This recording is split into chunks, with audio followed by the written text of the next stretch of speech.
Dedicated to Eastern and Southern Kentucky, this is WYNT Mountain News First at 4.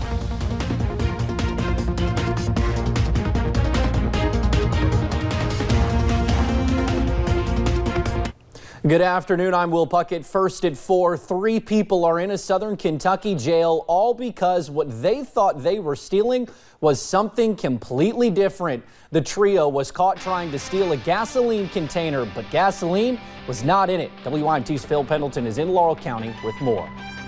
All three are here in the Laurel County Jail. They're facing a bevy of different charges. It all began around 7:30 Wednesday morning when 2 women and a man had a truck break down and they went looking for gasoline. The homeowner says she saw a suspicious truck on her property and called police. She said it was the same truck they had seen after one of their cars had recently been stolen. Police arrived and found 3 people near a truck. Police say they entered a garage on Rooks Branch Road and took a 5-gallon gasoline jug, but it actually contained peroxide. The victim of the theft said they had been using that to clear algae out of a pond. Once the thieves poured the peroxide into their truck, thieves didn't get very far. Police arrested Latasha Bryant, Timothy Storms, and Dustin Napier. And I guess when they put it in their vehicle, they couldn't get their vehicle going, so they actually entered a gated area and pushed their vehicle off the roadway onto this person's property and left it. Dustin Napier and Timothy Storms were also arrested on some outstanding warrants. In fact, Storms' outstanding warrant had to deal with a failure to appear on another criminal trespassing charge. In Laurel County, Phil Pendleton, now back to you. Now, we asked all 3 if they would like to talk to us from jail, but they declined. There is a new twist in the ongoing feud between Governor Matt Bevin and Lieutenant Governor Janine Hampton. This morning, Hampton filed a lawsuit against the governor over the recent firing of 2 of her staffers. Josh Harp, Hampton's attorney, says they hope this lawsuit will get her employees rehired and make it so they cannot be fired again. At a bill signing last week, Governor Matt Bevin commented on Hampton taking action against those firings. But if you're just being a state employee doesn't preclude you from having a voice in something.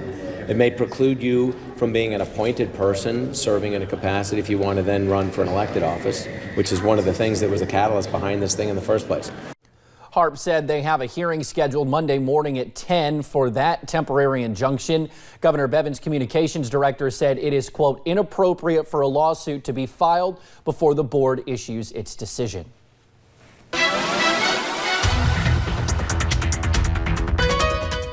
It's been another beautiful day here in the mountains. We've seen plenty of sunshine and definitely those hot temperatures. We'll go ahead and take you outside to Interstate 75 into London. We've dealt with a few of those clouds here and there throughout the day, but overall we have seen those mostly sunny skies, a few little puffy white clouds looking up into downtown Whitesburg, but overall they're still dealing with those mostly sunny skies as well. You'll notice satellite and radar. We've dealt with those isolated rain chances mainly over into parts of Virginia, a little bit into West Virginia as well. For us here in Eastern Kentucky, I think we've definitely remained on the dry side for today. Those temperatures definitely on the warm side, mid to upper 80s, getting a reading of 90 here in Hazard, 88 in Pikeville, and 87 in Prestonsburg. Definitely on the warmer side. But check this out. The dew points are into about those upper 50s, lower 60s, so it's really not that humid out there. It's actually just more on that very, very hot side. We'll continue to see that as we head into the next couple of days, along with plenty of sunshine. We'll get closer to the 90s and see that humidity start to return by the time we head into the weekend.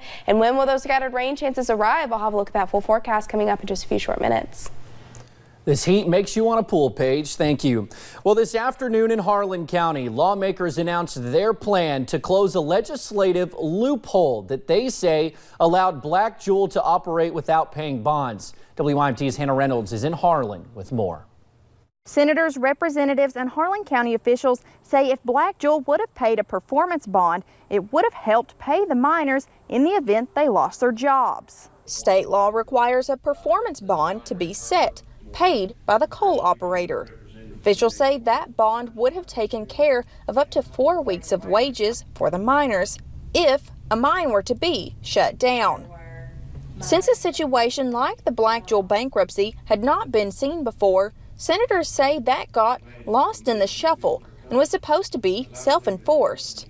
Officials say the pre-filed bill should fix the problem for the future. This bill should put some teeth into that and make sure that that they take care of that performance bond.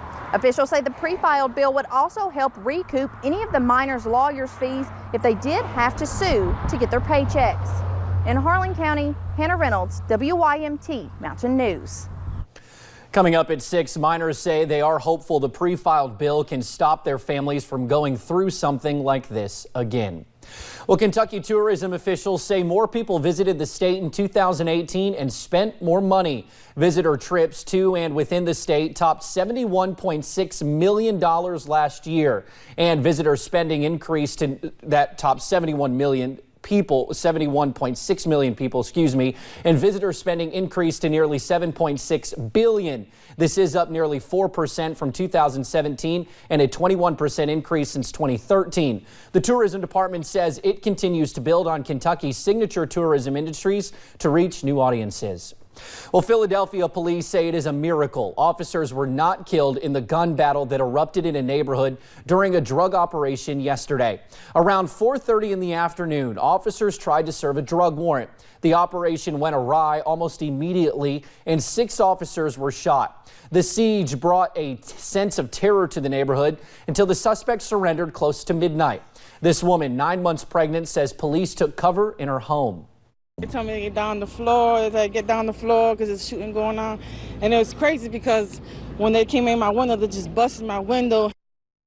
The suspect, 36-year-old Maurice Hill, is in police custody. CBS News learned the suspect has an extensive criminal history, including several gun possession charges. Well, the 2020 Democratic field is getting smaller. John Hickenlooper officially ended his presidential bid today. He made the announcement in a video posted to his Twitter account. The former Colorado governor struggled to break out of the crowded field. Hickenlooper has not yet decided whether he will run for the Senate. If he does, he would be challenging Senator Cory Gardner. Bananas may soon be harder to find and more expensive. Officials in Colombia confirm a fungus that decimated banana plantations in Asia and Australia is now there. The tropical race 4 strain of Panama disease infects the soil banana plants grow in. The fungus led Colombian authorities to declare a state of emergency. Experts say containment efforts probably will not keep it from migrating across Latin America. There are no other banana types that can easily survive the shipping time from Latin America to U.S. grocers. As fall approaches, more and more companies are announcing their holiday-themed products, but there is one you probably would never have expected: pumpkin spice Spam. A spokesperson for the company said it will be sold online only starting September 23rd at Walmart.com and Spam.com. We already have a couple people planning to try that. Well, heading over to Wall Street on this Thursday afternoon, the Dow closes up more than 99 points.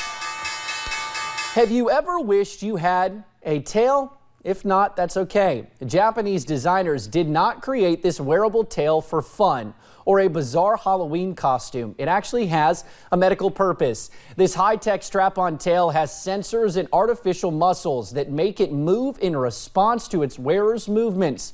Researchers say that enables it to provide stability, which can help people with balance problems. They developed the robotic appendage using seahorses as a model. Coming up on First at 4, the FDA wants to revamp cigarette labels. We'll take you to Washington with the new graphic warning it is proposing. And temperatures will be on the rise as we head into the weekend. I'll have a look at that full forecast coming up.